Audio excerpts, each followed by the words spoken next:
Donald Trump की entry के साथ ही रशिया इस समय सबसे कंफर्टेबल पोजीशन के ऊपर आ गया है। रशिया यूक्रेन वॉर में इस समय 4 मेजर स्टेक होल्डर्स हैं। सबसे पहले रशिया, उसके बाद यूक्रेन, उसके बाद यूरोपियन कंट्रीज और फिर अमेरिका।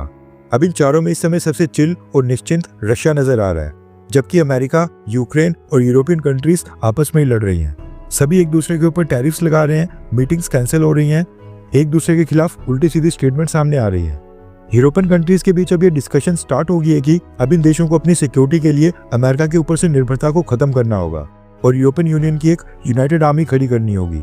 नाटो की जो यूनिटी थी वो अब टूटते दिखाई दे रही है और इसमें डोनाल्ड ट्रंप की भी गलती नहीं है, क्योंकि ओवर द ईयर्स नाटो में सबसे ज्यादा कंट्रीब्यूशन अमेरिका का ही था। यूरोप के देशों को नाटो के बजट में जितना कंट्रीब्यूशन देना होता था वो हमेशा उससे कम करते थे, क्योंकि इनको लगता था कि नाटो ट्रीटी के तहत अमेरिका इनको सेव कर लेगा और इनकी सुरक्षा के लिए आ जाएगा।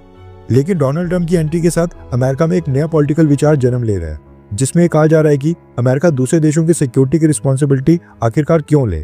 एंड हो सकता है कि डोनाल्ड ट्रंप के जाने के बाद भी अमेरिका में ऐसे लीडर्स और ऐसे प्रेसिडेंट आए जो इस विचारधारा के ऊपर काम करें और दूसरी कंट्रीज को सिक्योरिटी गारंटी देने से पीछे हटे। अमेरिकन प्रेसिडेंट डोनाल्ड ट्रंप ने इस समय यूक्रेन और यूरोपियन कंट्रीज को अपने हाल के ऊपर छोड़ दिया है।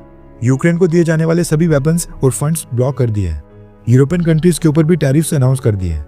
बीच रास्ते में डोनाल्ड ट्रंप की तरफ से जो धोखा मिला है, उसके बाद यूरोपियन कंट्रीज खुद ही आपस में मिलकर आगे का रोड मैप तैयार करने की कोशिश कर रही हैं। कुछ दिन पहले ब्रिटिश गवर्नमेंट ने एक लंदन समिट किया था, जिसमें नाटो की सभी मेजर कंट्रीज शामिल हुई थी। यूक्रेन के प्रेसिडेंट व्लोदिमीर ज़ेलेंस्की के साथ साथ नाटो के प्रमुख 15 देशों के प्रेसिडेंट्स और प्राइम मिनिस्टर्स यहाँ पर शामिल हुए थे।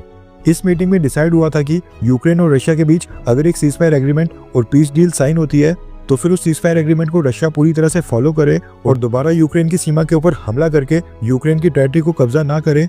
इसके लिए एक पीस कीपिंग फोर्स खड़ी की जाए, जिसमें सभी देश अपनी अपनी सेना की कुछ ट्रूप्स को कंट्रीब्यूट करें और रशिया यूक्रेन बॉर्डर के ऊपर तैनात करेंगे। अब ये जो प्लान था ये बस डिस्कस ही नहीं किया जा रहा था, बल्कि ऑस्ट्रेलिया, ब्रिटेन, फ्रांस और कनाडा के प्राइम मिनिस्टर्स और प्रेसिडेंट्स ने तो पब्लिकली इस चीज को अनाउंस भी कर दिया था कि वो पीस कीपिंग फोर्सेस के लिए अपनी सेना को यूक्रेन बॉर्डर के ऊपर उतारने के लिए रेडी है। इसके साथ ही फ्रेंच प्रेसिडेंट इमैनुअल मैक्रोन ने पिछले कल कहा कि वो अगले हफ्ते यूरोपियन कंट्रीज के आर्मी चीफ्स की एक मीटिंग बुलाने वाले हैं, जिसमें सभी यूरोपियन कंट्रीज के आर्मी चीफ्स इस मीटिंग में हिस्सा लेकर आगे का प्लान तैयार करेंगे कि कौन से देश किस तरह से इस पीस कीपिंग फोर्स की तैनाती में कंट्रीब्यूशन देंगे। यूरोप के कई सारे थिंक टैंक्स तो ये भी कह रहे हैं कि ये जो पीस कीपिंग फोर्स बनाई जा रही है इसमें भारत और चाइना की सेना को भी शामिल किया जाए, क्योंकि इन दोनों देशों के रशिया के साथ काफी अच्छे रिलेशंस हैं।